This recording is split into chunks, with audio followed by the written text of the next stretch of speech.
Yo, what's going on, everyone? This is Joe Mambu from Let's Be Real Sportscast. I'm here with my big dog. Big Sherm, I'm here for you, my people, shaved head and all, Word, right? Looking like Carl Malone, you know what I'm saying? without the beard. Circa 2000 and 2002, yo. Oh my God. What's going on, man? How you doing today? Happy Memorial Weekend. I know the world is not much going on, but you can still enjoy Everything's it a little bit. frozen, Everything is frozen. That's a great movie, one and two. and we can't let it go. Okay, that was a good follow up, Let it man. go. That was a good follow up. All right, everyone. So this episode is called Aftermath of the Last Dance. Obviously, I wanted to do this episode a little bit different. For the past 4 weeks, we've been covering the Last Dance documentary, and we've been doing it by the episodes, but 9 and 10 wasn't so much. It wasn't that much interesting because we kind of knew where it was going to go. Um, what I kind of wanted to talk about though in this episode was the aftermath because you got a prolific docu series like The Last Dance. There's going to be some people that it upsets. There's going to be some people who it praises, and there's going to be some animosity, and there's going to be things that you uncover later, and you read in articles and you watch videos that people weren't favorable. So I just want to talk about that a little bit. And Sherman, I'll let you start. I mean, the document. I mean, 9 and 10, and then what they showed on Wednesday night, the replay of the Game 6 of the '98 finals. I Yeah. mean, I mean, that was all anticlimactic because we already knew what happened, but it gave you an insight Hmm. into it. Just it's in the moment. Yeah. And let you become part of the moment, like It was what like it an felt like. instructional video. Right, Yeah. and plus Game 6, me watching it from when I was a kid, because I was a preteen when that final happened. Yeah. It was like watching a movie within a movie within a movie. It Yeah. was a movie because Game 6 was like, it was like, oh shit, the Jazz might really push these dudes to Game 7. Yeah. They really might push these dudes to Game 7 and really have Jordan in the situation he's only been in since in the Indiana series. Yeah. That was, you know what though? Watching that kind of made me realize I totally forgot about that 98 Eastern Conference Finals. And when I hear Jalen Rose and Reggie Miller talk about it, even Bird, because Bird was the head coach, I was like, listen, man, this dynasty could have ended right there. They had him on What? the No, road. it wasn't 98, it was 97. I'm sorry. Was it? Oh yeah, Sherman, you got Damn, son, run live TV, bro. it's all right, man. Damn, You know the rules. You know the rules. damn. But yeah, that Eastern Conference Finals, man. I realized it could end right there, that Game 7, right? And listen, there was like episode 9 to me has some crazy stuff with like the flu game, which we found out is now the food poisoning game. You know, there Listen, he was sick. I don't. It was food poisoning. It was whatever. He was sick. He ain't look right. he definitely didn't. He didn't at They all. people said he was gambling. They said he was gambling out there, probably. I What, that mean, he was gambling and drinking? and all that stuff. But I Yeah. mean, I don't know if there's many casinos in Utah. They say there's not a lot of stuff to Utah. I've never been to Utah, but Come on. hey, maybe they. Jordan. But something was wrong with Jordan. Definitely. Yeah, it's It's the food pizza. poisoning, pizza. Well, they say they debunked. They say it's not true. So what the hell was it then? He ain't look right. Was there people saying that it wasn't the pizza People say after the documentary, or yeah, what? they say it wasn't pizza. It wasn't poison pizza, nothing like that. Oh, well, five So what the hell? delivery, five So delivery guys. That's that's a kind lot of of, people deliver one goddamn motherfucking pizza. yeah. So listen, I'm gonna take the documentary as it is, because listen, that's what they put, and I know Jordan had the green light a lot of this. And that was kind of about your time with your wife that you got your 3 kids with, and compare them to your new wife who you got 2 kids with. Like, nobody did that. So it's like, yo, Jordan, let's relax a bit. You know what I'm saying? But in the time he was trying to get him to focus. Jordan was about pure winning. That's what that was, and he said it all the time. His See, and I focus was think it about took a winning. toll. I think it took a toll on him, right? Like to be such a great winner, it's cool and all, but I think him wanting to win so much took a piece of his soul because he wasn't empathetic at all. I mean, the most No, empathetic. Yeah, he wasn't. The most empathetic he was to Gus, and that's because Gus was like a father figure to him, right? Gus mm-hmm. was the head of the security team for the Chicago Bulls while Michael Jordan was playing, and during that season where Jordan injured his, I think he broke his foot or his leg. Uh, He was Gus, there every day. yeah, Gus made sure he looked out for him, and like it was just like and Steve Kerr talked about it a little bit. Like they never talked about their fathers. Steve Kerr, his father passed away, and Jordan, Overseas. yeah, overseas, and Jordan's as well. And they never really talked about it. It was one of those things where it was like, yo, you really couldn't open up to Jordan. To the part, it was so weird when Jordan won his first championship and his teammates saw him crying. It was like it was crazy to even think that he can have that emotion because they just thought he was just about this one thing, and that was But just it, winning. but it was about what he went through when he won the championship in the first place. He had Yeah, gone through Detroit 2 to 3 years of just being beaten, beaten, and beaten, and beaten. yeah, It was a mental grind for Jordan. And when he finally got past the Pistons, the Lakers were easy in that yeah. They beat him in 5, right? 5 games. Yeah, Jordan had a spectacular moment, and that's what started to grow the legend. yeah. You know, Oh, let me see. Let me see these comments. Who's saying something? Who's saying something? Okay, I gotta go on the page. come on. Yo, my bad, man. Okay. I'm looking. But that's the thing. Hold on. No, I'm not saying anything. Am I bugging? Oh, yeah. Oh, okay. Marcus Brady said, "Bitch snitch." He also said, "I About 100." He also said, "I 100% agree." Listen, yeah, man. Like, listen, Jordan was great, but that nigga ain't give a fuck about nobody but himself. You know what I'm saying? And that's the problem. Even in this documentary, it's like when Jordan teared up, it was about guys not appreciating the way that he approached the game every day. Well, not the game, but the his mindset on how to drive his teammates to be better, right? mm-hmm. Like they said, they won, and winning cures all. But the and problem, yeah, but go they ahead, go ahead. but they also said it helped. Even though he was a jerk, he did all these things. It like to your point, it helped to win, and you can't replace that. Yeah, But in the background, like, damn, did he really have to go through all that? It's like a catch 22 almost. Like, did you really have to go through it? But when you went through it, it's like, damn, we reached the height.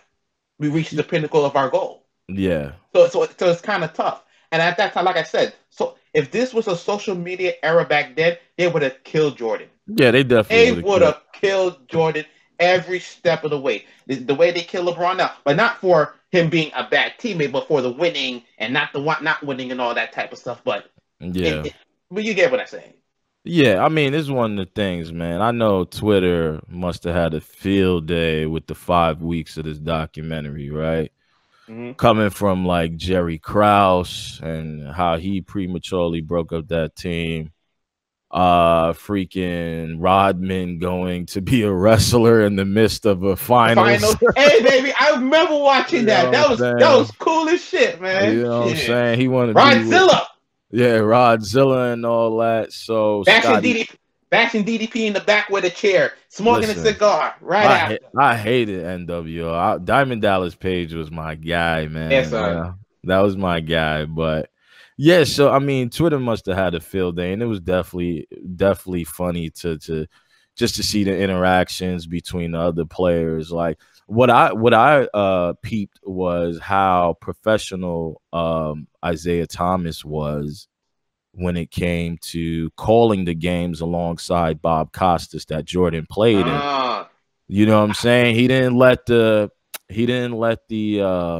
the animosity of the rivalry get Yeah, spill into yeah, the commentary. the rivalry, the dream team snub, like he didn't let that filter into his work. So I I definitely appreciated Isaiah to I about was that. like, damn, is he gonna slip? Like back then, I didn't know, but like looking back on it, now I'm like, damn, is he gonna slip up and say it? Was he gonna sit there and be a little petty on the side Yeah, of it? But he wasn't. He kept it real cool, yeah, real professional, and he just yeah, drove forward. And he called it right down the middle. yeah. He definitely did, and I respect Isaiah for that because it's easy to get caught up in your feelings, like most of this generation does. But he kept it professional. One of the things I want to talk about, because we are talking about the aftermath, so we're not going to talk so much about the episode, was just the Bulls players' reaction, right? Especially Horace Grant. And that was the thing. Yo, There were some things where freaking Jordan said when he talked about the book came out by Sam Smith and the Jordan Rules, and he was like, it was Horace Grant. Or there was times where he talked about his rookie season when he was like women, coke, weed, guys drinking, and Craig Hodges looking at him like, damn, bro, I got a whole family. Like, I know it was 30 plus years ago, but you want to throw me under, you want to throw me under the bus, man? Or even when he was in the locker room with Harper and Pippen and they was getting dressed, and he was talking about the coaches giving them cigarettes at halftime or drinking a whole half a case of beer, a whole case, 6-pack of beer. And I'm like, damn, Jordan, like you just this shit just comes off easy to you, don't it? Like this is the ultimate snitch shit. And you know what I'm so saying? this episode should be called "Snitches Get Stitches," I guess. Well, listen, Jordan is untouchable, so that's one snitch who ain't never getting a stitch, unless you the Indiana Pacers, which Jordan alluded to in that documentary. Man, that shit was always a battle with them Davis brothers. You had your Hall of Famer and Reggie Rick Miller. You had Smith, Dutchman, Rick Smith. You know what I'm saying? You had the point man and Mark Jackson. And Jalen listen, Rose, a young Jalen Rose. yeah, young Jalen Rose. They had a real chance to beat the Bulls in that game 7. But listen, man, that black cat, Jesus, black Jesus, you know what I'm saying? He just Listen, he when walk you on get water. and he did not call him. I don't. He did not call himself Black Jesus. These were the players around the league No, he called him. didn't. No, Jordan never called himself Black Jesus. These were the players, like, because they were so amazed at how he played. Like they've never seen him for that time, for that Yeah, era. He was yeah, doing things like how is he doing this? How is he? He was so athletic, so yeah. What? smooth with it. You Yeah, I know. think Jordan's vert was like a 46. I may be wrong, but I think his vert was like a 46. So, yeah, Jordan could definitely walk on water for sure. You know, ain't no doubt, Moses. ain't no doubt about it. He You know what I'm parted the saying? Red Sea and all that. He definitely did.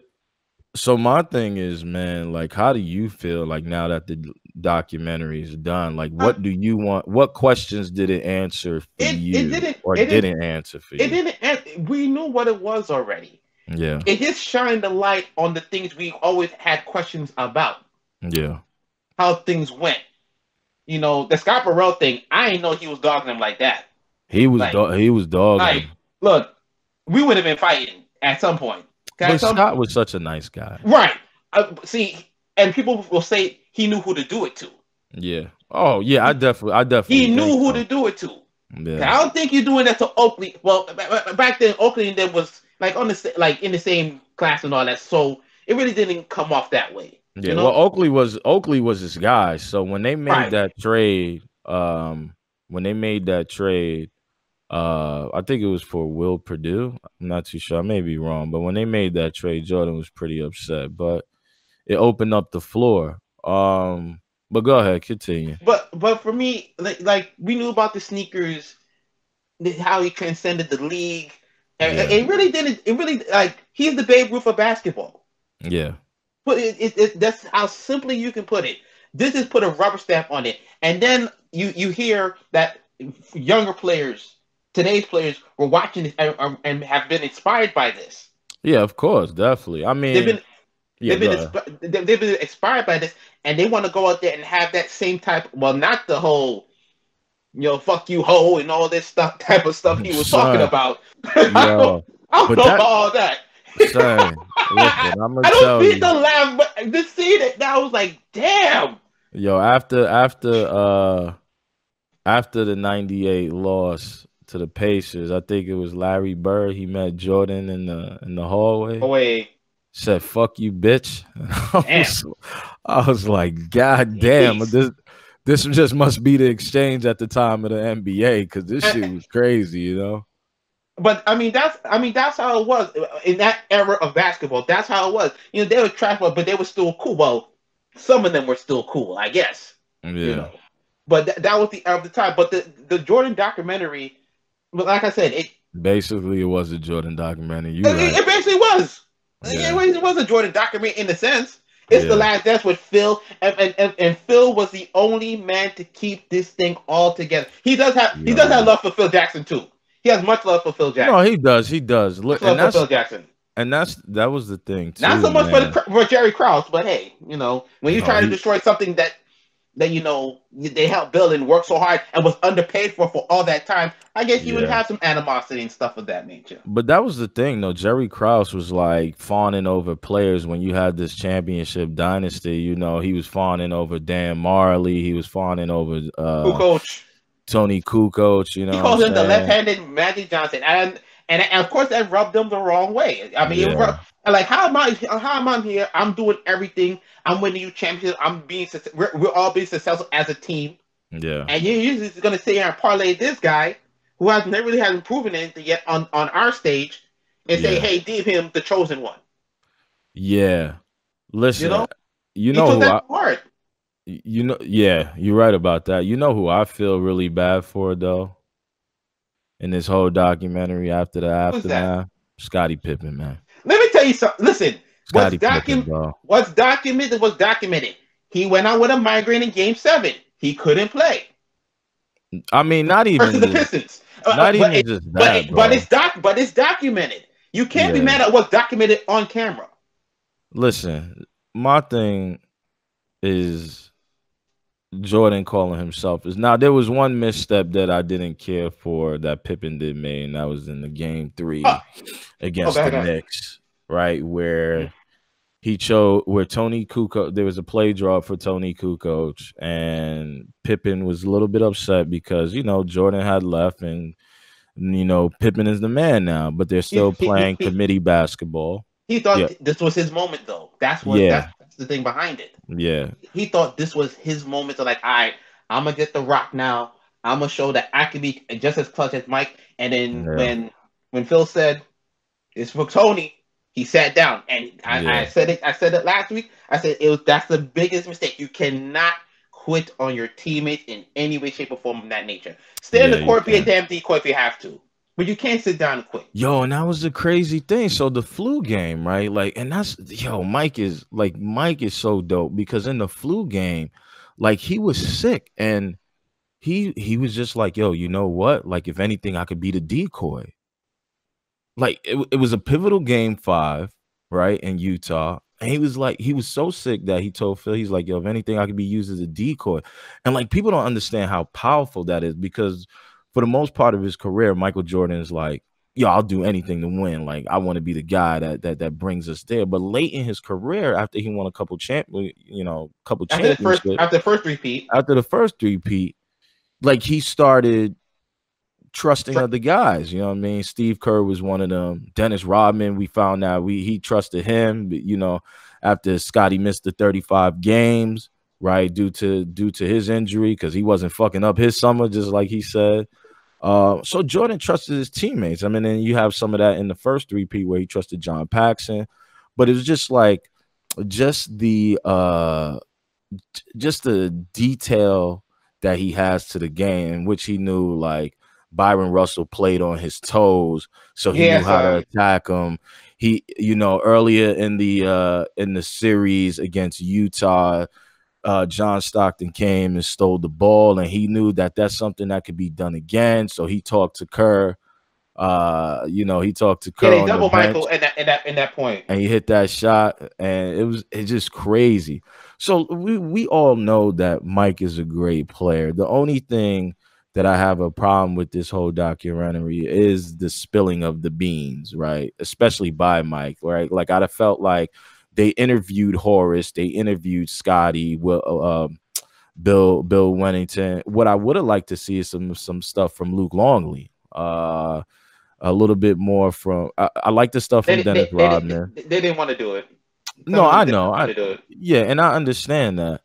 I mean, they tried to contact Karl Malone, and Karl Malone said he not doing. Why he gonna do it for? But it surfaced a couple of days ago of him talking about Game 6 and what happened. He said to him, "Man, listen, I lost Game 6. You know, I stand as a man. We lost it as a team." And he said he was never enamored with oh my God, it's Michael Jordan. Yeah, because Karl Malone said he was a bad motherfucker too, and he was. He was a bad motherfucker too. Yeah. He was out there putting up 25 and 10 year after year after year. Yeah. And he said he was playing the Chicago Bulls, not Michael Jordan. Yeah, and that's listen. I respect that. Yeah. If you want to be Michael Jordan, you can't look at him as the holy grail of the league, right? Like Jesus. Yeah, you know what I'm saying? Like you kind of just gotta be in the present, being now. And I mean, Utah did that except for that one game. They got blitzed off the fucking map, 96-54. A 42-point defeat. I've never seen nothing like that. I haven't seen that. Until the Celtics beat the Lakers, kind of like that. Yeah, but listen, I felt bad for Scottie. My whole thing, I felt bad for Scottie. Yeah. I didn't care for how Jordan threw on the people under the bus. I wasn't a fan of that. You know what I can like. Jordan's like Kanye, in of the sense. Okay. Like Kanye's a musical genius, a producer, super producer, can produce his ass off, but he just says some shit and does things like why? In this documentary, as people looking at it now, saying like, Jordan, why? Yeah. Why Doc Scott, I like you. We understand why he did what he did. We were like, damn, you could have did another way. I mean, I think that's just his personality, man. I think Jordan's not doing any harm. I think Jordan's like, this is 30 plus years, 25 plus years in the past, and like it doesn't hold any water now, right? These are mistakes that men made back then, and you're supposed to learn from them. Yeah, you're supposed to learn from them, but man, I surely felt bad for some dudes who was probably sitting next to their wife on that couch. Gotta explain some shit. Yeah, or they kids. Like some kids, like, I ain't listening to you. You was doing cocaine. And, you know what I'm saying? 84. Like, I ain't listening to you. You telling me not to smoke weed? You cokehead? Like, oh, what? Jesus, Joe. You know what I'm saying? Jesus. Well, I'm joking around, but listen, there's probably some real conversations happening like that. You know what I'm saying? But let's talk. Yeah, go ahead. Before we continue, RIP to Jerry Sloan, one of the most hard-nosed coaches in the history of the league. When I was growing up, I seen him coach the Utah Jazz for that amount of time, and he was always in the playoffs, always had a shot. He was hard as nails, but he respected his players. You never heard one bad thing about Jerry Sloan. I've never heard no Darren Williams. Darren Williams had a lot of complaints about. No. Darren Williams forced that man to retire because there was no problems before that. Oh, yeah. You never heard even Shannon Anderson, Howard Isley, all these guys never had a problem. Stockton Lee never had a problem. You mean to tell me Darren Williams come on the scene now and all of a sudden Jerry Sloan just gone? That's true. Come on now. Do you think? Yeah. Go ahead. Do you think the Bulls would have captured number 7? Remember, that was a lockout season. And that was and now if we're just gonna say that, he would have faced Tim Duncan. Jordan had an injury though. He did. He had a finger injury, and Jordan was gonna play through that. Come on, stop it. No, I'm just saying he cut his hand on a cigar, and I get it. You obviously you know about that. Yeah, you know about that, but I cut my hand a few times on a cigar cutter. But not like Jordan though, because that nigga had a really bad habit of smoking cigars. During his career, he had one. He had one right there, son. I get it. It's relaxing, bro. I get it. Like I totally get it. Like anytime Jordan had a cigar, I wanted one. You know what I'm saying? Because I'm like, them shits are relaxing. And I know, Jordan must have had the creme de la A creme of creme. cigars. You know what I'm saying? He'll So I be. get it, man. He ain't have to pay for it. Like, yo, let me get that right there. Boom, boom, boom. Yeah, It's all man. gravy. But back to your question. That year, Tim Duncan got into the league. Yeah. He was in the league. Yeah. And to me, that would have been a hell of a matchup. The Yes, it would. Bulls versus Tim Duncan, David Robinson, Sean Elliott versus those guys. I don't know, man. I'm gonna surprise the people. I think the dynasty would have ended at that point. You think so? You ain't think they had? I Yeah. have a I have a high regard for Tim Duncan. And I didn't at first, 'cause I didn't understand ball like I do now. Yeah. Who the hell was stopping Tim Duncan? Who was stopping David Robinson? And it was like pick your poison. Yeah. I mean, you can have Pip guard Sean Elliott, but he's not really a true factor. You would have to have Pippen guard Tim Duncan, and he was going to be no match because Yeah. because Pippen was their best defender, one of their best defenders, and Jordan wasn't going to guard no goddamn Tim Duncan. Come on, No, you he know. wasn't. He wasn't, The man. Pippen would have been their best chance, and if they would have brought back Robin, maybe Robin would have had something. But Tim Duncan was on another level because he was beating the bricks off of Karl Malone Yeah, he did. when he Yeah. came into the league Yeah. fresh, Yeah. and he was Well, beating the bricks of Karl. new generation of power forwards, man. I just want And to say, yeah. and let me say this so people can hear me: the greatest power forward of his generation, Tim Duncan, a five-time champion who was 5-1 in the NBA Finals. Yeah. He I. he nearly, he nearly matched Jordan Yeah. 6-0, Yeah. but thanks to Ray Allen, Jesus Shuttlesworth, that was Yeah. not the case. Continue. Yeah. Yeah. I want to say this though. This documentary. Before we go, I want to say this. This documentary has been very interesting. Good.